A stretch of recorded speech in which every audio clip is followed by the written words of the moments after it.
जैसे एक चोर आकर के एक नेक व्यक्ति के घर पर रुक गया, राह चलता अतिथि बन के।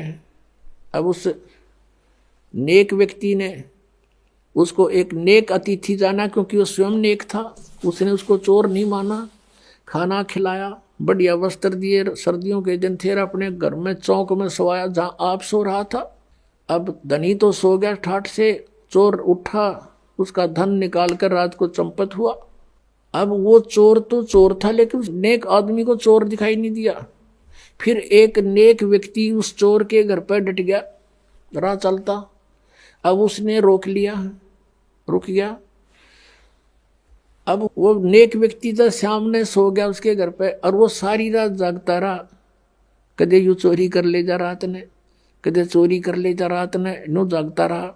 क्योंकि वो दोष उसमें खुद विद्यमान था, उस नेक व्यक्ति में नहीं था, अतिथि में। और भी बहुत से प्रमाण परमात्मा ने दिए कि एक साधु किसी लड़की को पीटा जा रहा था, नगर के लोग उसको मार रहे थे, संत वहां पर पहुंच गए। वो बड़े सिद्ध पुरुष थे, सबको पता था कि इसकी वचन में शक्ति है। उसने कहा कि भाई बच्चों क्या हो गया, क्यों मार रहे हो उस बेटी को। सभी गांव वालों ने कहा कि ये उल्टा है, ये यहाँ दुष्कर्म करती है। तो संत ने कहा कि एक काम करो, रुक जाओ, ऐसे नहीं, इसको सजा हम बताएंगे, ऐसे देना। सब पत्थर उठाओ एक एक, और एक एक पत्थर इसको मारेंगे, इसको तरफा तरफा के मारेंगे। सब उठा लो, सब ने एक एक पत्थर उठा लिया। और संत ने कहा भी इसका पत्थर वो मारे जिसमें कभी कोई अपराध ना किया हो, जिसके मन में ये दोष ना हो, वो करे इस काम ने, नहीं तो यहीं भस्म हो जाओगे। एक के हाथ में पत्थर ना रहा और छोड़ कर दूर जा खड़े हुए। परमात्मा ने कहा, अरे कुछ तो सोचो निकम्यो, ये अकेली दुष्कर्म करती थी या तुम्हारे गांव का भी था कोई। नीचे मुंह कर लिया, उसको क्यों नहीं पीट रहे तुम। तो कहने का भाव ये पुण्यात्माओं, हम जब भगत बनाएंगे, परमात्मा के मार्ग में चलेंगे, तो इस तरह की सांसारिक बाधाओं से भी हमने निपटना होगा, और प्यार के साथ, इस ज्ञान के साथ हमने आगे बढ़ना है। अब वह लड़की आने लगी, लेकिन इतना ज्ञान सुनकर भी बुद्धि भ्रष्ट व्यक्ति उसी तरह व्यवहार करते रहे उस बेटी से। परमात्मा की आत्मा दुख पाई कि ये दुष्ट अभी समझे नहीं मैं क्या कहना चाहता हूँ।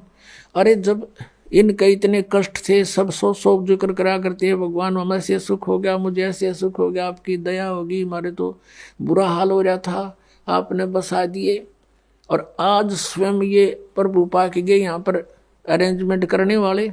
तो परमात्मा ने क्या किया, वह लड़की को बहुत तंग करने लगे, तो परमेश्वर क्या करने लगे, उस लड़की के घर पर जान लगे। बेटी मैं आऊँगा वहाँ तेरे घर पे। अब वो बदनाम क्षेत्र, और वहाँ कबीर परमेश्वर जावे, और चौक में बाहर चारपाई लगा ले, आंगन में मेन गली के ऊपर गेट, वहाँ सामने चारपाई लगा कर बैठ जा, लड़की बैठ जा सामने, लड़की के पैरों पे पैर रखकर वो पैर दबा, और परमात्मा उसके सांथलों पर पैर रख कर बैठ गए। और वो चेले जान देखे खे दे ही जा, और भी बताऊँ कहा जा दिखाऊँ तेरे गुरु जी के कारनामे। अब कहने का भाव यह है कि परमात्मा ने सोची या सुर सुर सुर सुर अच्छी ना होती, लाइन का एक कब परीक्षा कर लो, किसी एक भक्त रह रहे ये उनको समझ चुके थे कुछ हद तक आदरणीय रविदास साहिब जी, और वो ज़्यादातर कबीर साहिब के साथ ही रहते थे। रविदास जी से कहा कि भगत एक काम कर, एक हाथी ले आ किराए पे, हाथी किराए पे ले आए, और उस लड़की से कहा बेटी कल तो पूरा श्रृंगार करके आ जाना। अब ठीक पिताजी, जो आपकी आज्ञा, आपकी बेटी हाजिर रहेगी। तो उसने ऐसे अपना सारा श्रृंगार किया।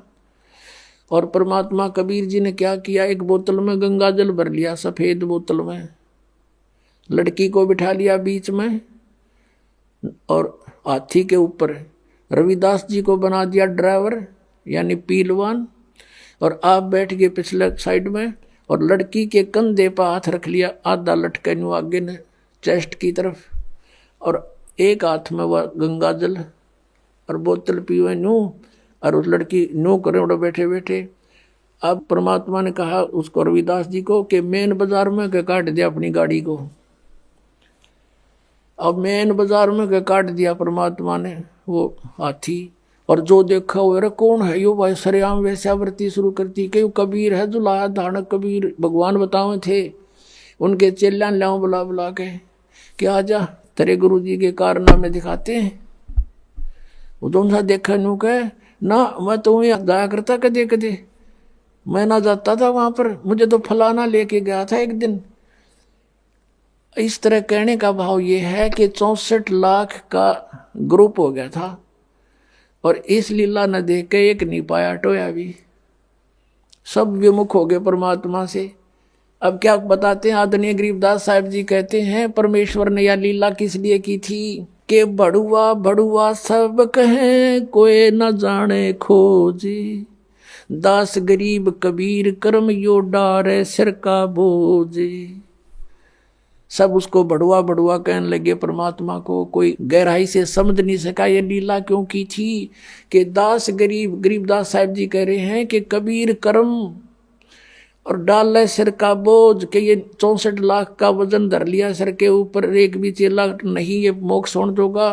कहते इनको अपने सिर से पटक रहा है इनको नीचे। अब परमात्मा उनसे कहा करते थे कि जब तुम्हारा विनाश होया पड़ा था, किसी को कोई दुख था, किसी को कोई दुख था, जब तो मैं भगवान था और आज मैं शैतान हो गया, इतनी बुद्धि काम करती है तुम्हारी। अब पुण्यात्मा वहां विमुख होने के दो कारण होते हैं, गुरु से विमुख होने के दो कारण होते हैं। एक तो गुरुद्रोही बन जा, और एक वैसे अपना कोई किसी कारण से गुरु के प्रति दोष ना रख कर ऊँ छोड़ जा मार्ग ने, तो उसमें अंतर होता है। गुरुद्रोही जो होते हैं गुरु में दोष निकाल कर, उस 64 लाख के 64 लाखों ने गुरु जी में दोष नहीं माना था, लेकिन लोक लाज से जाना बंद कर दिया। कुछ एक थे जो उसमें मुखिया से, जो कुछ टाइप के लोग होते हैं जो स्वयं निकम्मे गणे होते हैं, तो वो परमात्मा के विमुख दोष रखा करते थे, तो उनको गुरुद्रोही कहा जाता है। और जो वैसे किसी कारण से विमुख हो जाते हैं तो उनको परमात्मा क्षमा कर देते हैं। इनको मालूम है कि इन प्राणियों के ऊपर कई प्रकार के प्रेशर है, लेकिन अब पिछली पीढ़ी तक लाने के लिए उनको चार्ज कर दिया था, उनकी भक्ति करवा दी, उनसे दान धर्म करवा दिए थे, तो उस कारण से फिर मनुष्य जन्म मिलते हुए आप जी को अब तक आ रहे हो। और मनुष्य जीवन से जो आता है प्राणी, और अब भी उसको मनुष्य जीवन प्राप्त है, उसके कर्म भी बहुत अच्छे होते हैं, उसका स्वभाव भी अच्छा होता है, और परमात्मा के बिना वो रह नहीं सकता। तो वो स्थिति आप जी की है। आप कहीं ना कहीं भटक रहे थे भगवान की खोज में, चेक कर रहे थे कुछ भी, वही यहाँ आ रहे हैं। या बिल्कुल कोई नहीं कर रहा था, वो कोई एक आधा वैसे संस्कार वश ना उसका, तो वो वैसे एक आधा पुण्यकर्मी प्राणी होता है। वो एक आध कहता है जी मैं तो उसे पूजा किसी की नहीं करा करता, और नास्तिक भी नहीं था, तो वो अलग बात है, और वो भी सुखी था। और जो तुम साधनाएं करते थे ऐसा लगता था जैसे हम ये पूजाएं करते हैं शायद ही नहीं से सुख है, और दुख आने लगे जब वो पूजाएं कोई सहयोग मिला नहीं। तो इस प्रकार हमने इस ज्ञान को भी समझना है और भगवान को भी जानना है। तो अब परमात्मा ने आपको ये ज्ञान साथ दिया है, और इस ज्ञान के आधार से, और पहले हमने जो फॉल पॉइंट हमारे हुए जिससे हम फेल हुए वो भी याद दुआ रखे थे दास ने। तो ये क्रोथा कांड जो हुआ, इसका कारण यही था कि इस दास ने नकलियां की पोल खोल दी सबकी, और इन लोगों ने अफवाहें फैलवा दी, मंत्रियों की और मुख्यमंत्रियों की, सरकार का सहयोग भी ले लिया, उनको मिसगाइड कर दिया कि वो क्रोधाश्रम में ऐसा होता। समाचार पत्रों में भी ऐसी भूंडी बदनामी कर दी, लेकिन मेरा एक भी बच्चा हमसे दूर नहीं हुआ, क्योंकि वो दास को बहुत गहराई से समझ चुका था। तो इसलिए आज वो जो पहले फेल हुए थे तुम आज पास हो गए। किस कारण से पास हुए कि आप जी ने परमात्मा को पहचान लिया, आप शिक्षित हैं, वेदों को दिखाया दास ने, गीता जी को दिखाया, पुराणों को दिखाया, अन्य नकलियों के सब आपके सामने इतिहास दिखाए, तो आपको 100% विश्वास हो गया कि कबीर इज गॉड, और हमारे गुरुजी हैं, चाहे कोई कुछ भी कहो। तो इस प्रकार से वो जो पहले हम फाउल हुए थे ईब ना हुए, तो अब हम पार हो जाएंगे। हमने भगवान को पहचान लिया, कबीर परमात्मा को परमात्मा मान लिया, और ऐसे बिना हम आगे चल नहीं सकते थे। ऐसी बेहुदी अफवाहें फैलाई गई थी समाचार पत्रों के माध्यम से, मीडिया के चैनलों के माध्यम से। यदि अब नया भक्त कोई आया हो और उनको देख ले तो आज भी नफरत हो सकती है उसको, लेकिन मेरे साथ जितने भी लाखों की संख्या में थे, एक भी वापस नहीं हुआ, क्योंकि ये बहुत अच्छी तरह समझ चुके थे। दास ने इनको तोते की तरह पढ़ा रखा था, या बैठा बैठा के, जैसे ही बाप के साथ प्रयत्न हो रहा है। अब जो प्रसंग चल रहा है, जो जन मेरी शरण है ताका हूं मैं दासी, गेल गेल लाग्या फिरूं जब तक धरती आकाशी, जो बच्चा गौ की नजर में यूं साई को संत, भक्तों के पीछे फिरे यू भक्त वत्सल भगवंत। परम पूज्य कबीर परमेश्वर ये भक्त वत्सल भगवान है। अब उन्हीं आत्माओं में से एक आत्मा मुसलमान घर में जन्म हुआ, उसका राबिया नाम था, उसका राबी। अब परमात्मा किसे दयालु हैं, जैसे आपको बहुत बार वेदों के प्रकरण दिखाए हैं। ऋग्वेद मंडल नंबर 9 सूक्त नंबर 86 के मंत्र 26-27 में, ऋग्वेद मंडल नंबर 9 सूक्त 82 के मंत्र 1, 2, 3 में, ऋग्वेद मंडल नंबर 9 सूक्त 96 के मंत्र 16 से 20 में, ऋग्वेद मंडल नंबर 9 सूक्त 1 मंत्र 8 और 9 में, ऋग्वेद मंडल नंबर 9 सूक्त 20 मंत्र 1 में, और भी अनेकों स्थानों पर समय आने पर मालिक की दया होगी इन वेदों का एक अच्छी तरह से जो अनुवाद किया जाएगा। तो वेदों में भी लीला लिखी है, भगवान ऐसी लीला करता है। वो परम अक्षर ब्रह्म पूर्ण परमात्मा है, वो ऊपर रहता सतलोक में, सचखंड में, और वहां से गति करके आता सशरीर, और वो 3 प्रकार से शरीर धारक है, 3 प्रकार के शरीरों से सभी का धारण पोषण करता, सबकी संभाल करता है। एक रूप तो परमात्मा का सतलोक के अंदर स्थिर है, जिसमें करोड़ सूर्य करोड़ चंद्रमा मिला दे एक रोमकूप की इतनी रोशनी है, मनुष्य सदृश्य है।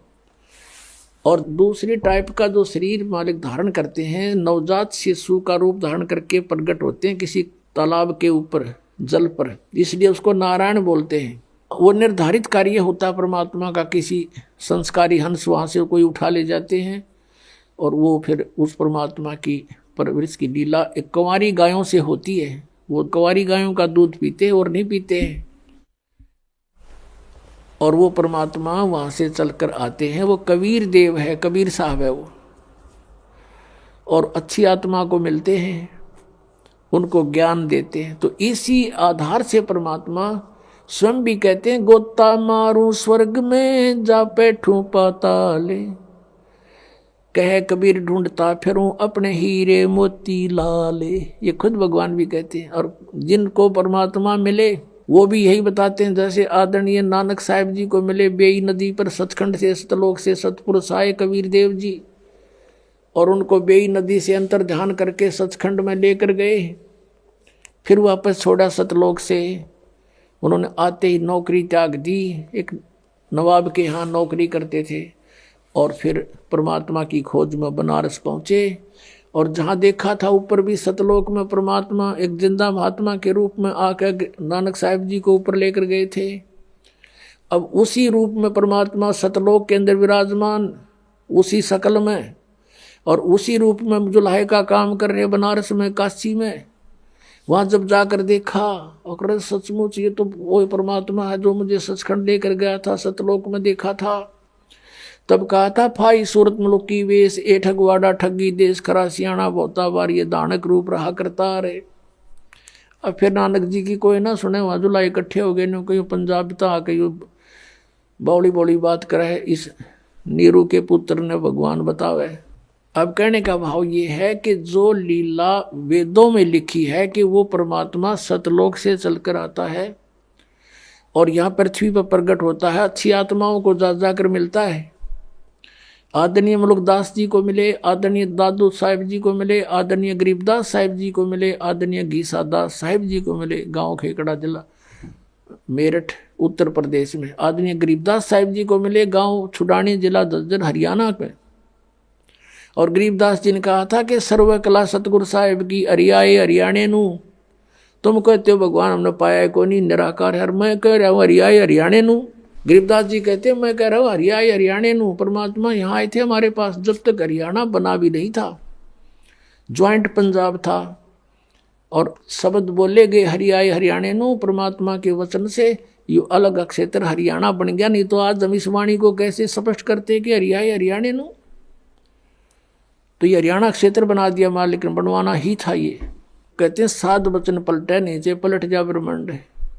अब जो प्रसंग चल रहा है वहीं आते, इसी आधार से परमात्मा उस लड़की को मिले, राबिया को जाकर के। 12-13 वर्ष की लड़की थी, खेतों से चारा लेकर आ रही थी।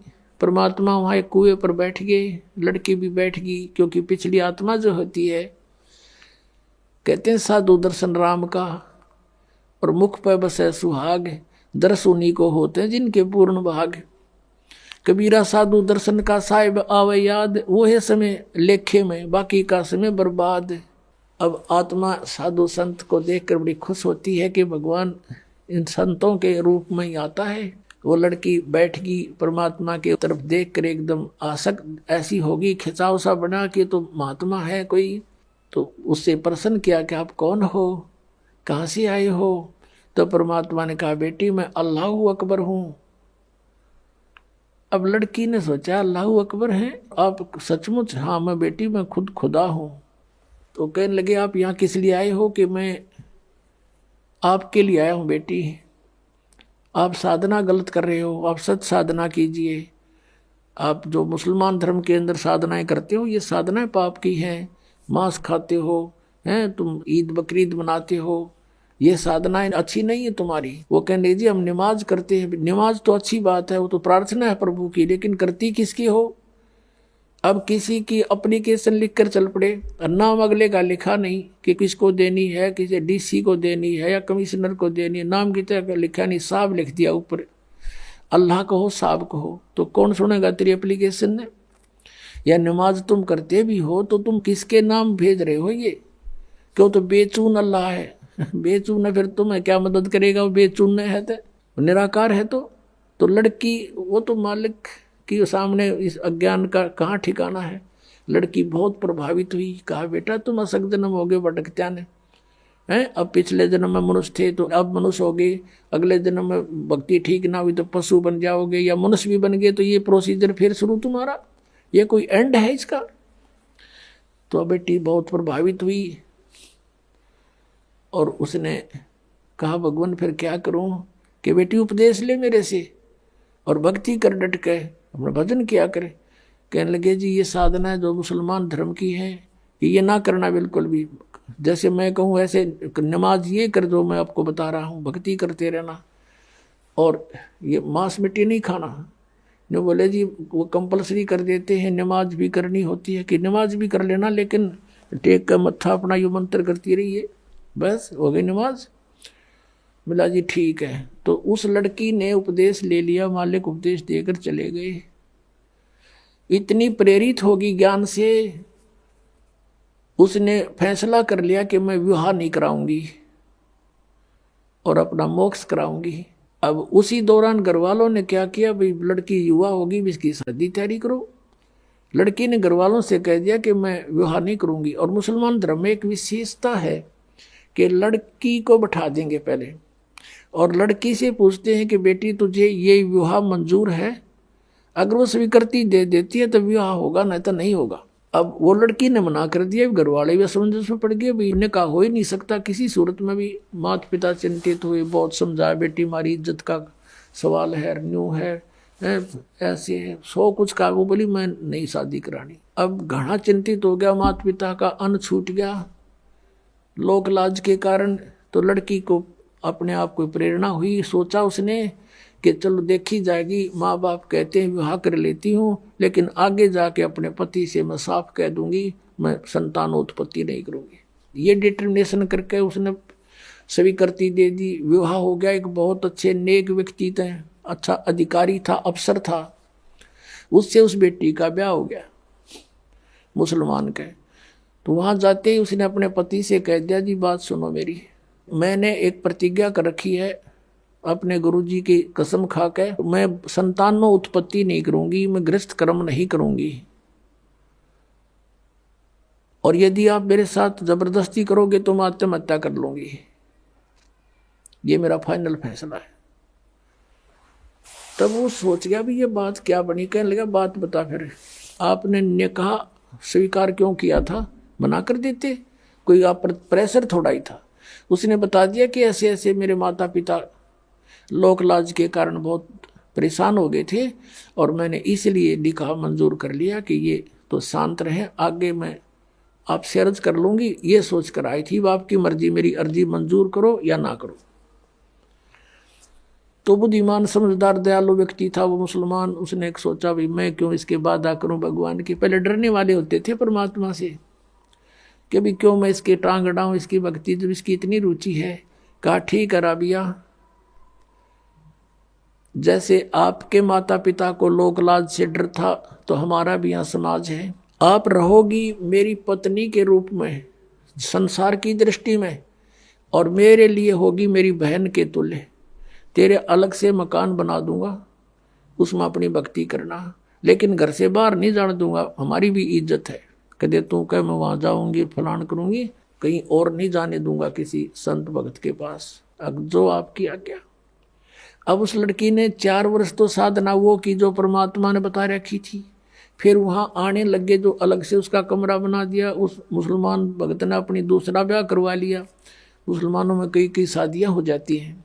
तो वहाँ आस पड़ोस की और भी भगतनी जो मुसलमान वर्ग की थी धर्म की, वो आने लगे हैं। वो कहने लगी, बता तो कुछ भी ना करती या कोई बात हुई। यानी कुछ दिन में वो परमात्मा वाला ज्ञान हट गया, वो लोक वेद फिर समा गया उस बेटी में, और वही मुसलमान धर्म वाली क्रियाएं उसने शुरू कर दी।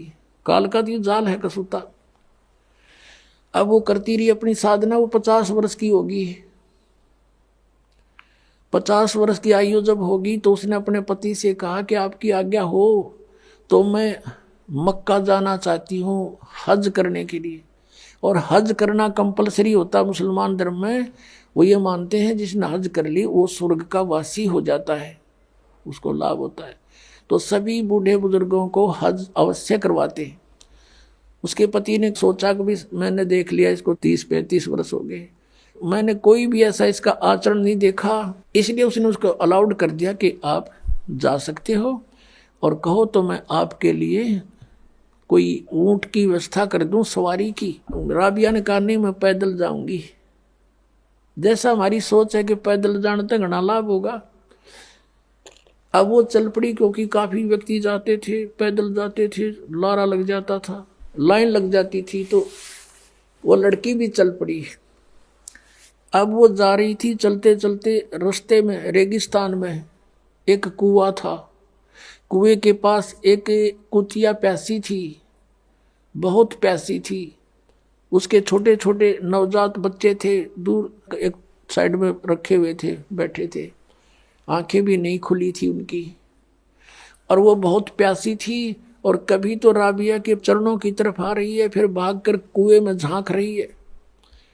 अब राबिया उसकी भाषा समझ गई कि इसको प्यास लगी है। कुएं पर देखा तो वहां कोई बाल्टी नहीं, कोई रस्सा नहीं, आसपास कोई गांव नहीं, कोई और व्यक्ति आसपास नजर नहीं आ रहा जहां से कोई साधन मांग लाऊं।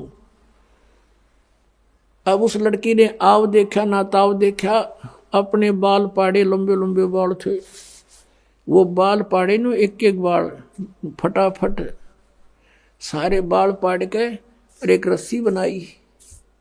ये है मुसलमान, ये मांस खावर उदमस्ता रहे, ये मुसलमान नहीं है। वह लड़की थी मुसलमान।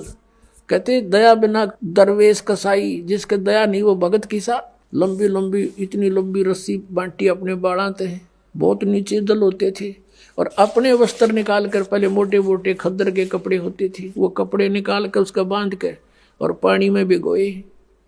एक मटका पड़ा था टूटा हुआ घड़ा, आधा हिस्सा उसको निचोड़ा और उसमें डाल देर कुतिया टूट कर पड़ गई, साथ की साथ पी जावे। तो कुतिया को पानी से छकाया और अपना जो लुहान होगी थी वो कपड़े ऐसे अपने कपड़ों से पोंछ के उनको धो धा के सूखा झाड़ ढूंढ कैसे और पहन लिए, और पहन के चलने की तैयारी की थी मक्का में। कहते वो मक्का वाली बिल्डिंग एज इट इज उठ के और वहां आ खड़ी हुई उस कुएं के साथ में, जैसे प्लेटफार्म पर रेलगाड़ी लग जाती है। उसने देखा मक्का, मक्का पहुंच गई। मैं सपना सा हो गया, एकदम दौड़ के उसमें चढ़ी। चलते ही वो वहां से उठा और उसमें सारे यात्री उसके जितने जा रहे थे माथा मुथा टेके थे वो सारे उसके अंदर। और वहाँ मक्का है नहीं स्थान पर, वहाँ सारे देखें कित गया वो हमारा मक्का। तो फिर कुछ देर के बाद वो विमान की तरह वापस जाके वहीं स्थापित हो गया। अब इस कारण से पूरे मुसलमान धर्म में उस क्षेत्र में ये हो गया वह भक्ति हो तराबिया कैसी, भक्ति हो तराबिया जैसी। मक्का भी वहां बुला लिया राबिया ने, पक्का इसके लिए वहां पहुंच गया। अपने आत्माओं ये समझना कि जैसे दास आपको बता रहा था कि पहले जो भी हमें सुख होता था या कोई घर में ऐसी अच्छी घटना होती थी तो हम ये सोचा करते थे जो साधनाएं हम कर रहे हैं इसी से हुआ हमारा। और ये थे पिछले पुण्य, उन पुण्यों से उसके अंदर दया हुई, दया से उसमें इतनी हिम्मत आई कि बाल पाड़ दूं, पाड़ के दिखाओ 4 बाल आप, पता लग जा। तो पिछले संस्कार से इतना प्रबल किया, करे करावे साइया मन में लहर उठा, दादू सदर जीव के आप बगल हो जा। उसके बाद वो तो उधर तो प्रशंसा की पात्र बन गई, सब जगह गुणगांव है। अगला जन्म उसका एक बंसुरी नाम की लड़की का हुआ, बंसुरी नाम की लड़की का। और उसने फिर इतने राग रूग गाए, यानी वो डांस डूंस करने वाली जो ये होती है ना लड़कियां, उसका जन्म हो गया। लेकिन आस्था भगवान की फिर भी, तो वो मक्का में गई और उसने ये सुना था कि अभी मक्का में जिसकी मृत्यु हो जाती है वह सीधी भिष्ट चली जाती है स्वर्ग में। अब पिछले संस्कार परमात्मा की भक्ति कर रखी, 4 वर्ष वो अंगड़ाई ले रहे थे, उसमें इतनी हिम्मत आवे थी। उस लड़की ने क्या किया कि मक्का में अपनी गर्दन काट दी। अब मोक्ष तो चाहिए, 50-55 साल की उम्र होगी थी कि मोक्ष चाहिए हमें, और मक्का में कहते मर जाता, वहाँ का लोक वेद दंत कथा है कि मक्के में जो मर जाता सीधा भ्रष्ट जाता है। तो उसने वहीं गर्दन काट दी और सब ने न्यू हो गया भाई, बंसुरी तो गई स्वर्ग में, बंसुरी सीधी गई स्वर्ग में, क्योंकि मक्का में उसने अपनी कुर्बानी दे दी। तो मुसलमान इसको कहते हैं जो अपनी कुर्बानी दे, बकरियां के गल काटे वह कुर्बानी है। वह तो कुर्बानी ले रहे हो तुम तो खून पी रहे हो दूसरों का। ऐसे ही हिंदू लोग करते हैं, बकरियां चढ़ाते हैं माता के, माता वो बकरे खावेगी, काजू खाओगी, किशमिश खाओगी, वह तो जलेबी खावेगी। इस गंद ने कौन खावे, आप पे खा बनाओ और आप पे खाओ और माता के सिर लावे। अब उसके बाद उसका जन्म हुआ एक शेख तकी नाम का मुसलमान पीर था, राजा सिकंदर लोधी का, दिल्ली का बादशाह एक सिकंदर लोधी राजा हुआ है। वो बहलोल लोधी का पुत्र था, बहलोल लोधी नाम का एक राजा हुआ है, वो भी दिल्ली का बादशाह था। तो सिकंदर लोधी का वो धार्मिक गुरु था। सिकंदर लोधी को बहुत भयंकर रोग हो गया था जलन का, कहीं पर भी जंतर से मंत्र से किसी ट्रीटमेंट से उसको कोई राहत नहीं मिली थी। तो परमात्मा कबीर जी के आशीर्वाद मात्र से सिकंदर लोधी स्वस्थ हो गया था। और उसके बाद वो परमेश्वर कबीर देव जी की बहुत इज्जत करता था, उनको बहुत आदर देता था। जो धार्मिक उसका गुरु था मुसलमान शेख तकी, वो कबीर जी से ईर्षा करने लग गया कि तेरी रोजी रोटी जावेगी। राजा का ज्यादा इसमें प्रेम बढ़ गया। वजीर और फकीर आपस में ईर्षा करे बिना रहा ना करें, तो बहुत ज्यादा ईर्षा करने लग गया। उसने सोची कबीर जी को नीचा दिखाऊं, अब किसी ने कबीर जी को ऐसा राजा की दृष्टि से गिरा दूं इसको, ऐसे अवसर की खोज करने लगा। एक दिन राजा सिकंदर लोधी कबीर परमेश्वर जी को साथ लेकर काशी से लौट रहे थे, बनारस से दिल्ली आ रहे थे। शेख तकी भी साथ था। एक दरिया पर पड़ाव डाला, रात्रि बिताने के लिए। तो उधर से शेख तकी ने अपना बेरुखी दिखाई राजा के प्रति। राजा ने कारण पूछा तो उसने बताया कि तूने तो अब मुसलमान के छोड़कर हिंदू गुरु बना लिया, सारे मुसलमानों को कह दूंगा राजा मुसलमान नहीं अब हिंदू हो गया है, ये काफिर हो गया है। राजा को पता था कि इसने एक बार मुसलमानों को कह दिया सब मेरे से विमुख हो जाएंगे, मेरा राज्य जाएगा, सब इसकी मुट्ठी में है, तभी उसको साथ रखता था। सिकंदर लोधी शेख तकी को इसलिए साथ रखता था कि कम से कम इसका मुंह चुप रहे, ये ठीक रहा रहे और सब समाज मेरे साथ रहे मुसलमान। राजा को बड़ी चिंता हुई, परमेश्वर साथ थे अलग टेंट में।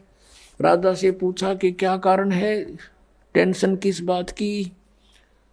सिकंदर लोधी ने सब कारण बता दिया। सिकंदर लोधी ने कहा कि इस प्रकार ईर्षा किए हुए है। कबीर जी बोले मैं वापस चला जाता हूँ। अग नहीं, आप नहीं जा सकते, कुछ भी हो। फिर सिकंदर लोधी ने फिर कारण पूछा कि आप कैसे प्रसन्न हो गए शेख तकी, कि मैं तब प्रसन्न होऊंगा तू जिसको भगवान कहता है, अल्लाह कहता है कबीर को, मेरे सामने कोई मुर्दा जीवित कर दे।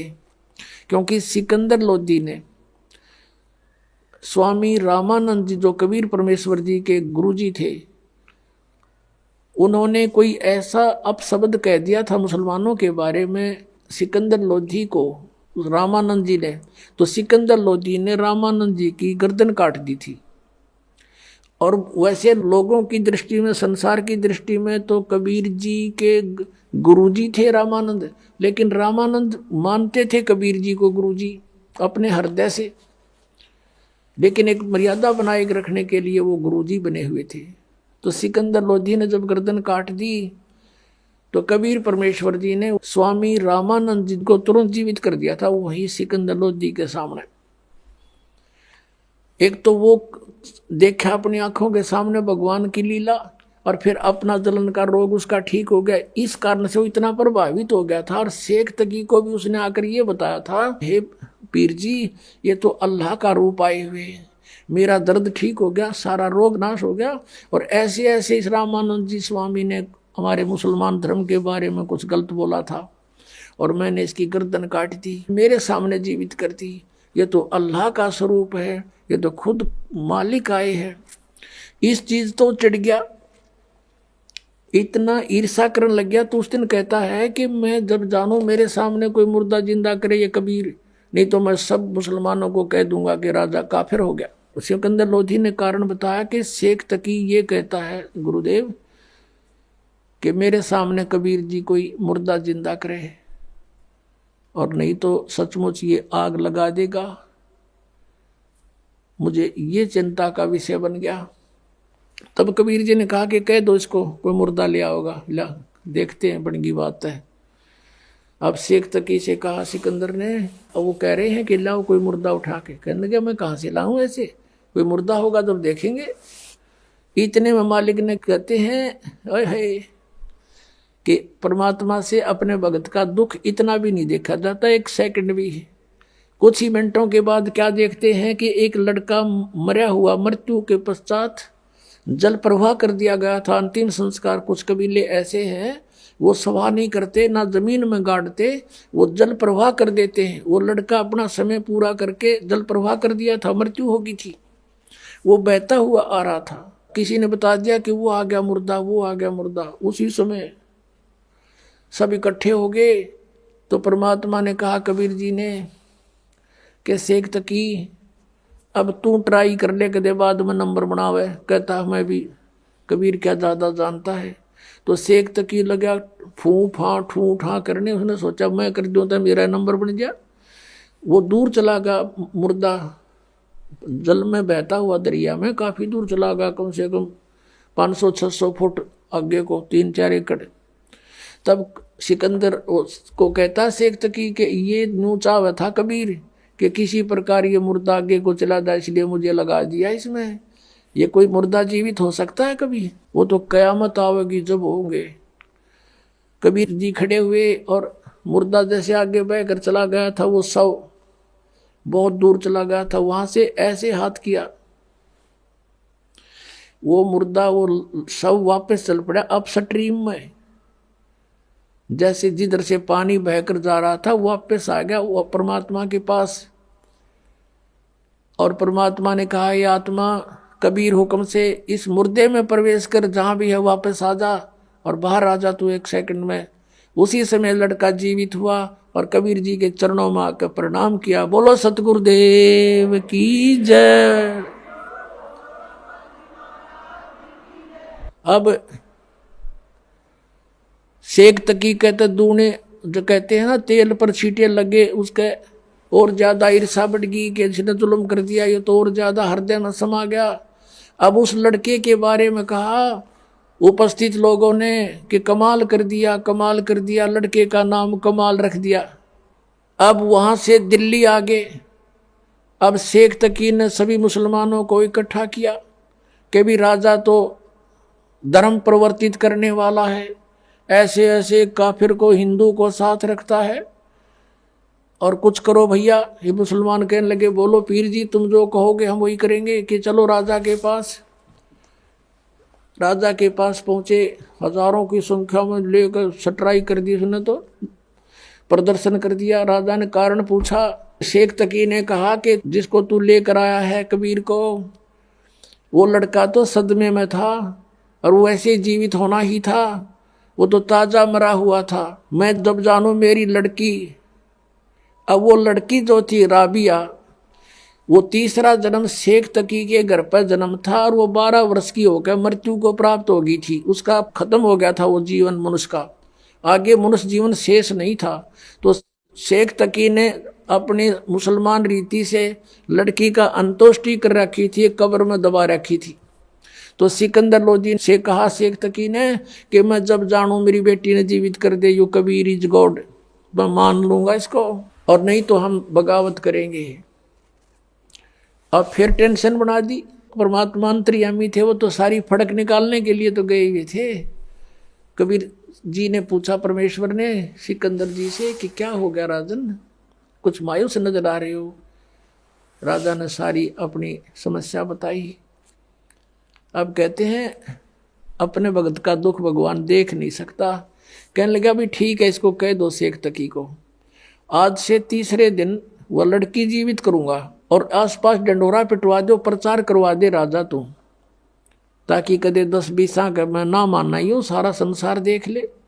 आसपास के मुनादी करा दी कि मुर्दा जीवित किया जाएगा। कबीर नाम के संत आ रहे हैं, बड़े महापुरुष पहुंचे हुए हैं। सिकंदर लोधी के जलन का रोग भी उन्होंने ठीक किया, क्योंकि राजा का रोग था, सबको चिंता थी, और वो स्वस्थ हुआ तो सबके खुशी, सब चर्चा का विषय हुए थे कि वही संत आए या वही आए जिन्होंने सिकंदर लोधी का रोग नाश किया। कहा वही आए।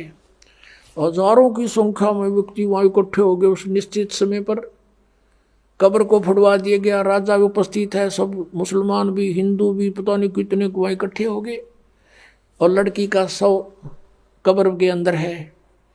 तब परमेश्वर ने कहा कि शेख तकी अब तू कर ले कोशिश, कर दे फिर नंबर बनावे।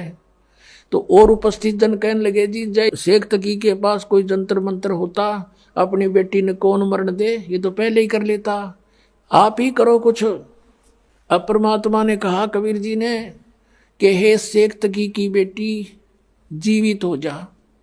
वह जीवित ना हुई। दूसरी बार फिर कहा कि हे शेख तकी की बेटी जीवित हो जा, नहीं जीवित हुई। तो शेख तकी ने भंगड़ा पा दिया, नाचे कूदे, देखो पकड़ा गया ढोंगी का ढोंग, देखो देखो कुछ नहीं हो सकता इससे।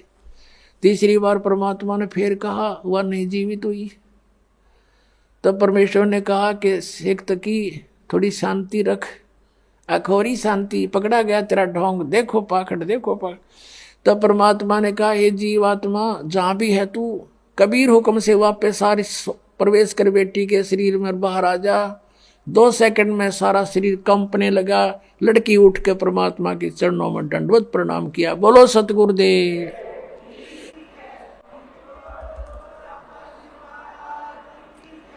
तब सभी ने कहा कि महाराज ने कमाल कर दिया, कमाल कर दिया। लड़की का नाम कमाली रखा और अपनी बेटी के रूप में रखा। ऐसे ही कमाल लड़का जो जिंदा किया था 12 वर्ष का, सभी ने कहा कमाल कर दिया, कमाल कर दिया। तो परमेश्वर ने उसका नाम कमाल रखा, अपने पुत्र के रूप में अपने पास रखा, भक्ति दी।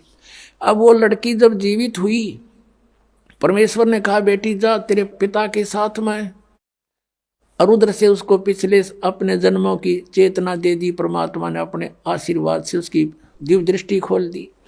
अब उस लड़की को अपनी पिछली बैकग्राउंड याद आई। खड़ा होकर 2 घंटे तक 1.5 घंटे तक प्रवचन किए उस लड़की ने कि हे जनता वालों, ये भगवान खड़े हैं, ये अल्लाह अकबर हैं। मैंने चौथे जन्म पहले, तीसरा जन्म जो मेरा था उसमें मैंने इनसे नाम लिया था और मैंने 4 वर्ष भक्ति करके छोड़ दी थी।